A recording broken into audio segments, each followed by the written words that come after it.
The smallest unit of life that can replicate independently and are often called building blocks of life. Cell जो है वो smallest unit of है life की। ये जो cell है ये स्मॉलेस्ट यूनिट है। किस चीज़ की यूनिट है? लाइफ की यूनिट है। और ये क्या करती है? अपने जैसी दूसरी सेल बनाती है स्वतंत्र होकर के, एंड इसी वजह से इसको क्या कहा जाता है? Building blocks of life. So hello everyone, this is Amna, and in today's video we will discuss a few, as we all know that today is Sunday, and so we will discuss Sunday special questions. I have some interesting facts about human cell in today's video, and a few fun facts about interesting questions, and I have two questions for you. Okay, so let's get started. Firstly, everybody knows that cell is a basic structural and functional unit of life. How cell is a structural and functional unit of life? क्योंकि ये जो cell है इससे ही जो है वो आपकी body बनी हुई है।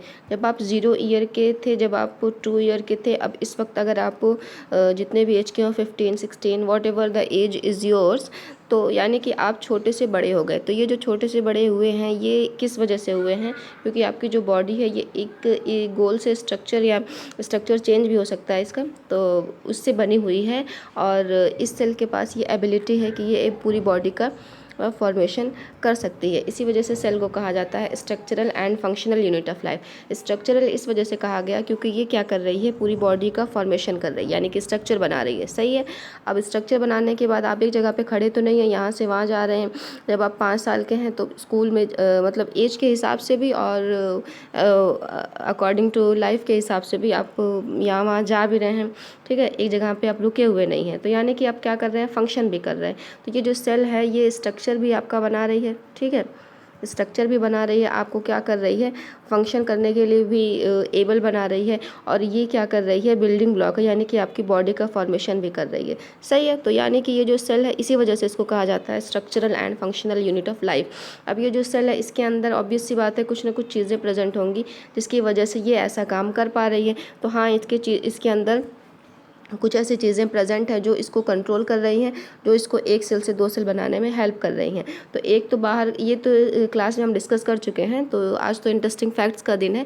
बस मैं ओवरव्यू बता रही हूँ कि बाहर से प्रोटेक्ट करने के लिए एक लेयर होती है, अंदर इसको कंट्रोल करने के लिए ब्रेन टाइप का स्ट्रक्चर होता है, फिर अंदर कुछ वर्कर्स होते हैं जो इस काम को करते हैं, प्रोटीन बनाते हैं, जो एनर्जी देते हैं, जो डाइजेशन का काम करते हैं ना।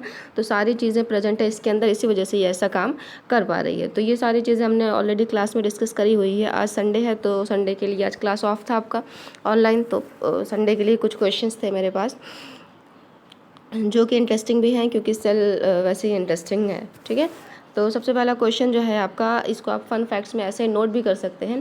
कह रहा है कि is hen's egg an example of cell? क्या जो मुर्गी का अंडा होता है ये सेल का एग्जाम्पल है? तो इसका आंसर आप इस तरीके से कर सकते हैं कि in the hen's egg there is a central yellow part. ठीक, जब आप उसको अंडे को ब्रेक करते हो तो अंदर जो है वो येलो कलर का पार्ट होता है। ठीक है, जिसको क्या कहा जाता है? जिसको आप डिक्शनरी में देखेंगे ये आपको पता होगा, तो इसको कहा जाता है योक। ये चारों तरफ से वाइट कलर से सराउंड होता है। ठीक है, ये जो योक होता है ये चारों तरफ से वाइट कलर से सराउंड होता है, जो कि एक प्रोटीन होती है जिसको कहा जाता है एल्ब्यूमिन। ठीक, ये जो प्रोटीन होती है इसको एल्ब्यूमिन कहा जाता है।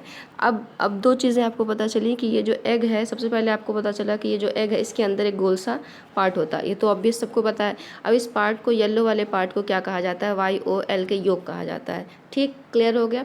अच्छा, दूसरी चीज़ आपको ये पता चली कि इसके चारों तरफ वाइट कलर का लिक्विड स्ट्रक्चर होता है जो कि है प्रोटीन, दो चीज़ें पता चली। अब इस प्रोटीन का नाम क्या है? ये थर्ड चीज़ आपको पता चलेगी, इसको कहा जाता है एल्ब्यूमिन। ठीक है, अब आपके क्वेश्चन का आंसर अब ये है कि जो येलो यॉक था वो रिप्रेजेंट करता है एक सिंगल सेल को। ये जो येलो कलर का योग था वो रिप्रेजेंट करता है एक सिंगल सेल को। तो इसका आंसर आपको मिल गया होगा जो मैंने एक्सप्लेन किया। अगर कोई डाउट है तो आप कमेंट सेक्शन में पूछ सकते हैं। सही है, चलें। अब एक क्वेश्चन ये भी आता है कि आप जानते हैं कि which property of multicellular organism differentiate them from unicellular organism? तो यहाँ पे अगर आप हायर क्लास में हैं तो आपको पता होगा कि ऑर्गेनिज्म का मतलब क्या होता है। और आपको ये भी पता होगा कि यूनिसेलुलर और मल्टी सेलुलर का मतलब क्या होता है। ठीक, तब तो आपको क्वेश्चन समझ आ गया होगा। लेकिन अगर आप लोअर क्लास में हैं, सपोज दैट आप 6 में, 7th या 8th में हैं, तो may be you can get confuse that what is the meaning of organism and what is the meaning of multi cellular and unicellular.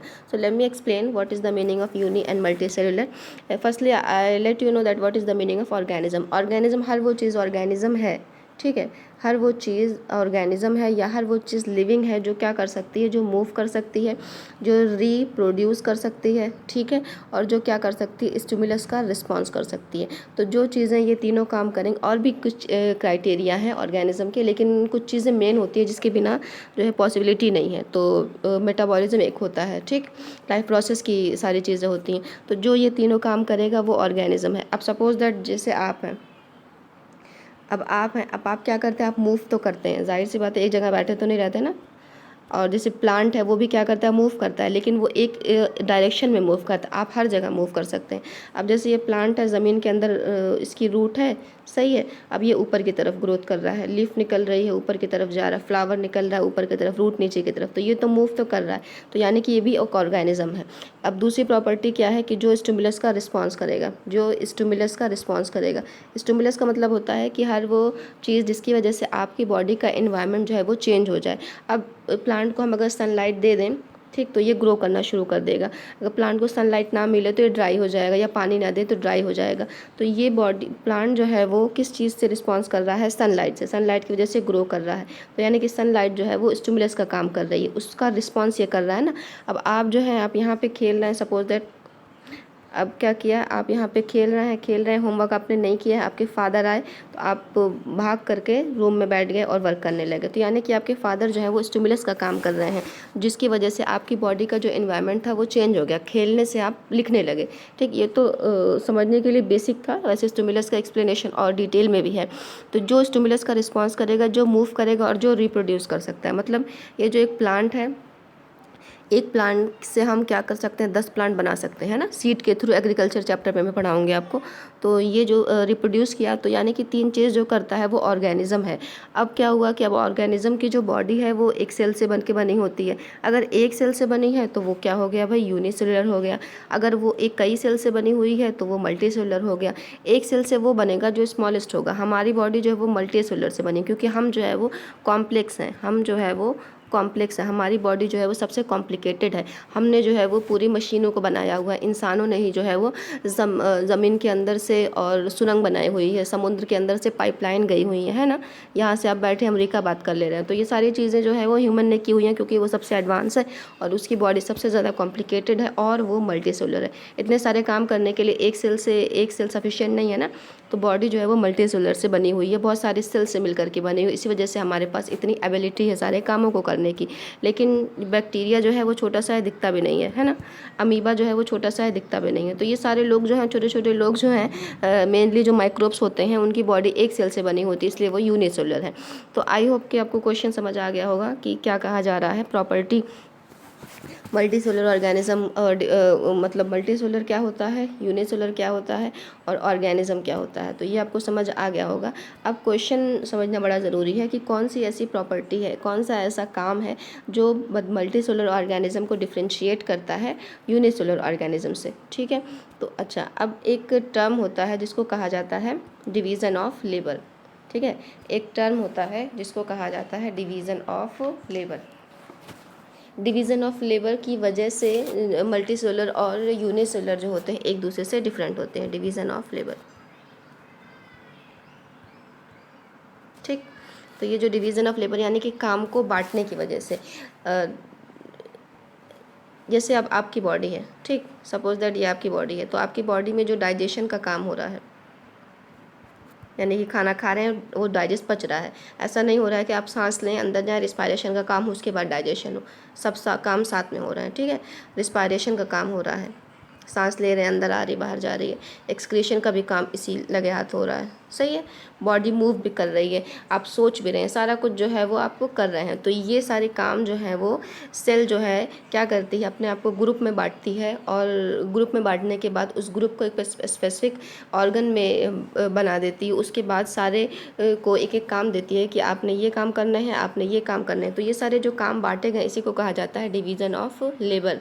अब डिवीज़न ऑफ लेबर में ही ये प्रॉपर्टी मल्टी सेलुलर ऑर्गेनिज्म में ही division of labour की property होती है। लेकिन unicellular जो होते हैं, जो यूनिसेलुलर जैसे कि ये अमीबा है, सही है, देखें एक सेकेंड, जैसे ये अमीबा है,